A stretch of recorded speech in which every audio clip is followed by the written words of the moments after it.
Hoje, dia 10 de novembro, é celebrado o Dia Nacional de Prevenção e Combate à Surdez.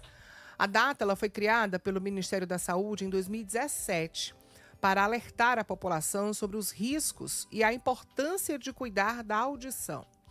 Apesar das complicações causadas por diversos sintomas, os principais problemas auditivos têm tratamento. Entre eles está o acompanhamento médico e o uso de aparelho. Para a gente conversar e para a gente entender melhor essa data e os cuidados para se ter com a audição, nós convidamos a fonoaudióloga, especialista em audiologia, a Ana Paula Pinheiro de Campos Zimmermann. E é com ela que a gente conversa a partir de agora para entender um pouquinho desse universo que é tão importante, esse sentido da audição, né, Ana Paula? Bom dia para você. Bom dia, Dani. Bom dia a todos os ouvintes da Rádio Verde FM e do Sistema Verdes Mares. Primeiramente, gostaria de agradecer, né? Muito obrigada. É um grande prazer estar aqui. O prazer é todo nosso. Que a gente possa tirar algumas dúvidas, né, das pessoas que às vezes têm e não têm essa possibilidade de estar. Pois é, para estar de frente com um profissional como você, sim. E às vezes muita gente tem dúvidas. E aí eu já vou começar, Ana Paula, porque assim, muita gente hoje em dia usa fone de ouvido, né? Sim, sim. A gente vê pessoas conectadas com aquele fone Bluetooth de ouvido o tempo inteiro. Tem gente que passa horas e horas com aquele negócio conectado. Aí a ligação que toca no celular vai direto pro fone, música tá lá ouvindo. Na academia, gente com aqueles headphone grandão, né? Existe algum modelo de fone que seja mais prejudicial à audição? Ou sendo fone, vai ser prejudicial do mesmo jeito? Uhum. Como é que a gente pode explicar um pouquinho para as pessoas? Bom, Dani, o uso do fone, ele tem que ser um uso bem consciente, não é? Porque qualquer fone, ele pode danificar a audição, pode trazer um trauma acústico. Então, vamos lá, na questão do modelo. O modelo headset, que é o modelo que cobre todo o pavilhão auricular, ele acaba sendo até mais indicado pelo fato de filtrar o ruído externo. Sim. Isso ajuda o paciente, a pessoa, no caso, eu falo paciente porque eu lido muito com paciente. Mas não deixa de ser, né? A gente também faz essa questão do acompanhamento auditivo, né? Mas assim, isso facilita com que nós não precisemos aumentar o volume do fone. Como eu tenho um fone que ele acopla bem e que ele filtra o ruído externo, então o ideal seria esse mesmo. Esse seria o menos prejudicial. O menos prejudicial, mas vamos lá.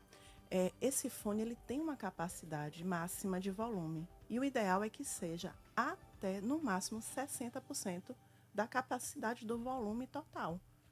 O ideal, 50% da capacidade do volume. Extrapolando, dependendo da quantidade de horas, 60%. Tem até fone que quando a gente vai usar, se você aumentar, o próprio celular avisa, você está passando do limite. Exatamente, porque já foi comprovado que essa lesão auditiva ela é irreversível. Ela é progressiva a cada dia, a cada uso, o tempo vai passando, a pessoa não vai percebendo e ela vai perdendo a audição. Quando aquela célula do ouvido morre, ela não se regenera mais. Agora, doutora, como é que a gente percebe que realmente já fez algum dano, já estamos perdendo a audição e como é que o corpo reage? Bom, existem sinais clássicos, não é? Assim, o principal é quando o paciente tem uma dificuldade na comunicação. Uhum. Ele não compreende a conversa, principalmente em ambientes ruidosos. A pessoa pede para repetir várias vezes, 1, 2, 3 vezes, para poder compreender. Precisa aumentar o volume da televisão, do celular, ou já apresenta zumbido, aquele barulhinho no ouvido. Então, existem sinais clássicos, né, de que a audição não vai bem. Agora, sobre zumbido, tem até uma pergunta para você aqui, do nosso ouvinte, que fala sobre um zumbido que sente no ouvido direito.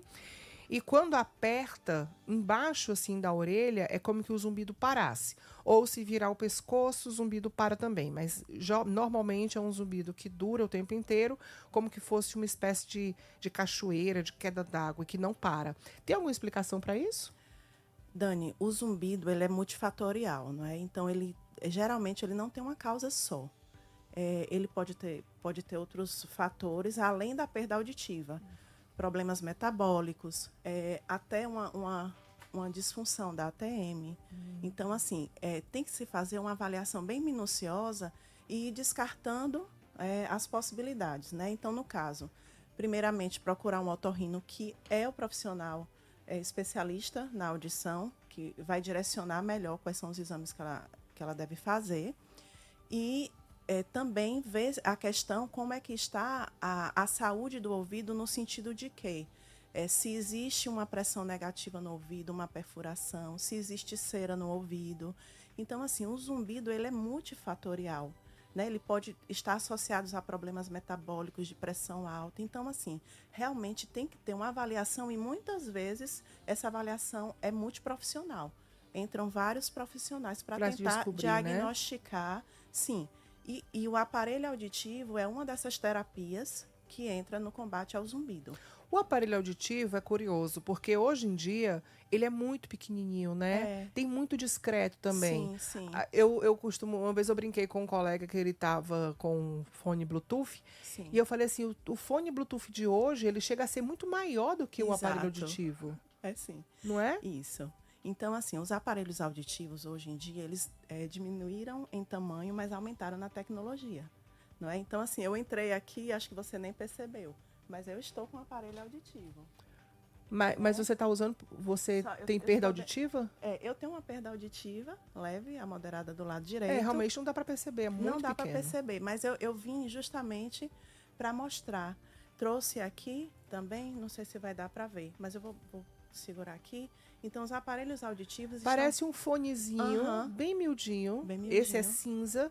Aí tem uma bolinha pequenininha que entra no ouvido e essa partezinha fica por trás da orelha? Exato. Essa partezinha que entra aqui no ouvido é a que vai levar o som. E essa que é uma bolinha bem miudinha. Essa parte que fica atrás é que vai captar o som, amplificar, tratar, filtrar os ruídos para levar um som agradável. Né? Então, por isso que a tecnologia é muito importante, porque antigamente os aparelhos não tinham muita qualidade do som. Então, era muito difícil a adaptação dos pacientes. Hoje em dia, tudo é focado numa audição natural. Sim. Né? Então, isso facilita muito a adaptação do paciente. Claro, né? O paciente precisa de um acompanhamento e dos ajustes, enfim, de orientações. Agora, em relação às crianças, sim. Crianças usam fones de ouvido, crianças estão jogando videogame, estão ouvindo vídeos, né? Estão fazendo muita coisa no celular e às vezes colocam o fone e aí tá lá com aquele fone às vezes muito alto, o pai não controla a altura. Sim. É comum criança começar a desenvolver perda auditiva e precisar usar aparelho? Muito comum, viu, Dani? Muito comum. Inclusive, ainda falando sobre os fones, é importante que haja uma pausa, uma pequena pausa. A cada hora que você está usando o fone ali, trabalhando ou jogando, dá uma pausazinha de 10, 15 minutos e depois coloca novamente, tá? E outro caso interessante que a gente vê são infecções por conta dos fones, fone sujo, que principalmente os de inserção, que você, é interessante. Que você manuseia às vezes com a mão suja, você guarda em qualquer lugar. Então, assim, tem que ter atenção a isso, porque uma infecção no ouvido, um otite, também pode causar uma perda auditiva. E as crianças, os pais, né, o ideal é que realmente monitorem isso, porque como eu havia falado, a perda auditiva, ela é irreversível. Esse é que é o grande problema. É um grande problema, porque imagine, se uma criança já desenvolve uma perda na infância, como é que vai ser a vida adulta e ela quando tiver idosa? Porque a perda ela não melhora, mas ela pode, com outros fatores, ir se agravando.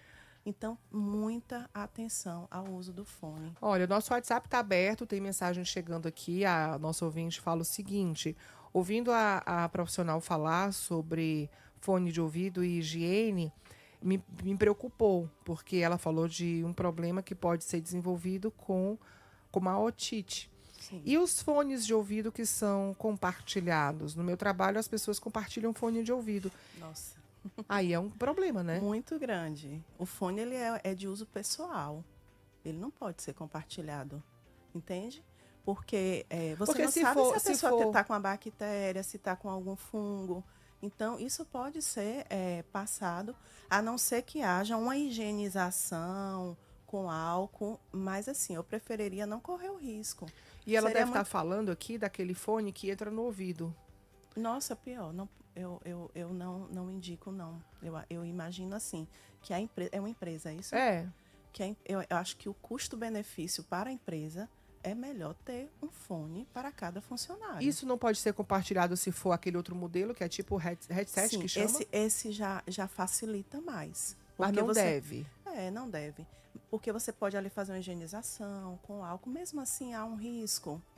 Realmente o ideal É para seria... ser uso pessoal. Eu acho que sim, Dani, porque você vai correr o risco, às vezes sua audição tá bem direitinha, tá normal, aí você começa com a coceira, aí você começa a supurar, e quando você vai ver foi por conta de um uso de um fone, né, que era de uma outra pessoa que estava com um fungo, estava com uma bactéria.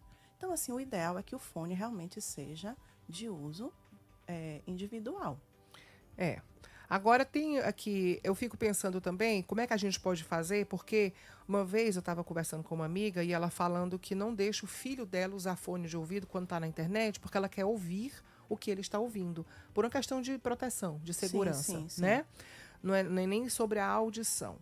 Mas para os filhos que estão ouvindo, jogando, sei lá o que, com fone de ouvido, para o pai ter o cuidado tanto de saber o que esse filho está escutando, mas principalmente também nesse momento saber a altura que está esse fone. O limite é 50%, seja no fone headset, que é o grande, seja no auricular que entra no ouvido, qualquer um? Qualquer um. Inclusive, tem a questão também de horas por dia. Profissionais também que trabalham com call center e que trabalham fazendo projetos e muitas reuniões e tudo, é como a gente estava conversando. O ideal é que faça essas pausas. E no caso de criança, infelizmente não tem como você ter um controle absoluto, né? Assim, a não ser que a criança tenha um fone em que ela consiga partilhar. Um fone fica para a criança e o outro fica para a mãe. Por Bluetooth, às vezes consegue. É verdade. Né? Pode, mas aí, no caso, entram todas as regras do mesmo jeito. A questão de pausa por hora, a questão da higienização, certo? Perfeito. Então, caso você sinta qualquer coisa do que a Ana Paula falou, o zumbido, qualquer perda auditiva, não começar a não compreender as coisas, é procurar um profissional. Isso. E já que a perda auditiva é irreversível, Exato. ou cirurgia ou uso de aparelho, né? Isso, Dani. Isso. A sorte é que os aparelhos estão menorzinhos e estão discretos. Você realmente eu não percebi. Nossa, então, é muito, e é muito confortável, né? Muito confortável. Então, hoje em dia, a adaptação ela é bem mais fácil do que antigamente. Então, a gente busca acompanhar o paciente, orientar a família, e eu tenho certeza que o paciente bem orientado, bem acompanhado, ele vai se adaptar bem. Perfeito. Queria te agradecer. A gente conversou aqui com a fonoaudióloga Ana Paula Zimmermann, ela que é especialista em audiologia.